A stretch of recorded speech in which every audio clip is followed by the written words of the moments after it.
Terima kasih karena telah mengklik video ini.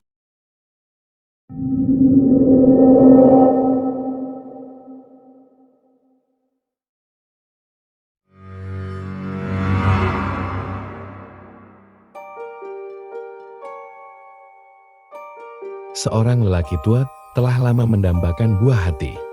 Demi mengobati keinginannya itu, dia memanggil keponakannya untuk tinggal bersamanya. Namun, sang istri tidak terlalu bersetuju.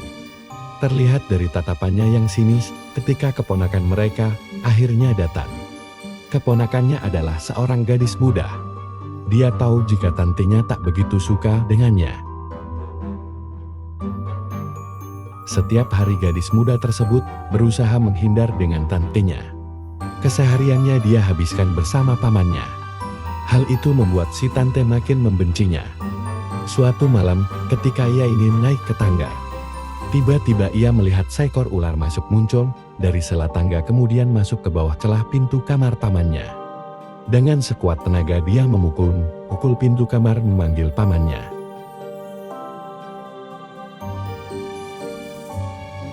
Pamannya akhirnya bangun dengan wajah yang masih sangat mengantuk.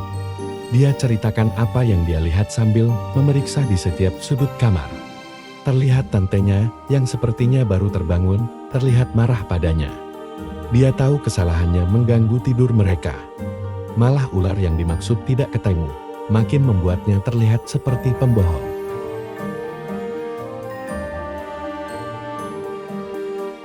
Keesokan paginya dia tidak melihat keberadaan pamannya. Hanya dia dan tantenya sedang duduk sarapan. Suasana pagi itu begitu canggung dan tiba-tiba tantenya bersuara. "Pamanmu SSS sedang pergi bekerja seharian penuh. Dengar, aku tak suka perlakuanmu padaku," katanya sambil mendesis dan memperlihatkan lidahnya yang bercabang. Si tante menggenggam lengan gadis tersebut dan menancapkan kukunya yang tajam. Si gadis muda berontak dan melepaskan tangannya dan berlari keluar rumah. Dia melihat lengannya sudah membengkak. Dia terus berlari hingga menemukan gubuk yang ditinggali oleh seorang lelaki tua.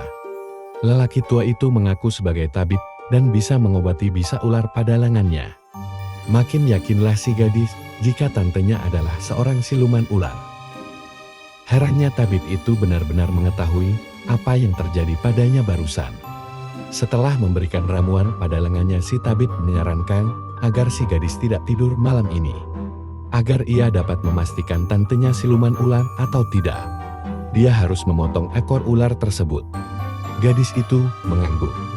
Malam hari dia kembali ke rumah tantenya. Lengannya juga sudah tidak terlalu bengkak. Dia ingat saran tabib dan berusaha untuk tidak tidur. Cukup lama dia menunggu sambil memegang belati. Hingga akhirnya ular itu pun masuk dari bawah pintu kamarnya. Tanpa disadari ular itu, si gadis mengayunkan belatinya. Ekornya putus dan ular itu menggeliat kesakitan lalu pergi. Si gadis geli melihat ekornya yang masih bergerak. Dia meletakkan ekor itu di dalam kotak dan menutupnya. Esok paginya, dia membuka kotak itu untuk melihat potongan ekor si ular, namun yang dia lihat malah potongan dari ujung tumit kaki manusia. Dia segera bergegas kembali ke hutan untuk mengabarkan kejadian itu pada si tabib tua. Si tabib menyarankan agar gadis itu membunuhnya saja dengan cara membakar kulitnya. Karena si tabib tua yakin setelah kejadian ini, tantenya tidak akan melepaskannya. Benar saja sekarang, dia merasakan teror setiap saat bahkan ke dalam mimpinya. Puncaknya dia bermimpi seekor ular melilit lehernya hingga ia tak bisa bernafas. Sontak dia tersadar jika itu bukanlah mimpi. Ular itu benar-benar melilit lehernya. Dengan sekuat tenaga dia melepaskan lilitan ular dan menghempasnya ke lantai. Ular itu akhirnya pergi. Ketika matahari terbit, pamannya mengatakan bahwa tantenya merasakan sakit di punggungnya. Si gadis tahu kejadian tadi malam adalah penyebabnya. Namun paman dan tantenya tetap memutuskan untuk berjalan-jalan di kota. Sebuah kesempatan emas untuk si gadis mencari kulit ular itu. Segera setelah mereka pergi, remaja itu menyelinap ke kamar mereka untuk mencari kulit ular itu, namun dia tak dapat menemukannya. Dia baru saja akan menyerang, ketika dilihatnya jejak kaki berdebu di sebuah kursi. Dia menapak ke atas kursi untuk memeriksa bagian atas lemari, dan di sana tergulung rapi kulit ular yang berkilap-kilap. Namun ketika baru saja dia mengambil kulit itu, pintu rumah berderit terbuka. Itu berarti paman dan bibinya sudah kembali. Dia melipat kulit itu dan digenggamnya dengan erat sebelum dia bergegas kembali ke kamarnya. Dan saat itulah terdengar pekikan yang mengerikan dari bawah. Bibinya menjerit. Aku merasa ada yang menggenggam dan meremas tubuhku. Ketika si keponakan mendengar rintihan tantenya, dia merasa begitu iba dan hampir kehilangan tekad. Namun kemudian dia teringat ketika ular itu melingkar membelit lehernya dan berusaha mencekiknya. Dia lemparkan kulit itu ke nyala api dan disaksikannya terbakar habis. Ketika dia kembali ke lantai bawah, dia terkejut melihat sang tante terbaring tak berdaya di lantai. Dia mengira hanya ular itu yang akan mati, namun ternyata tantenya juga ikut meregang nyawa.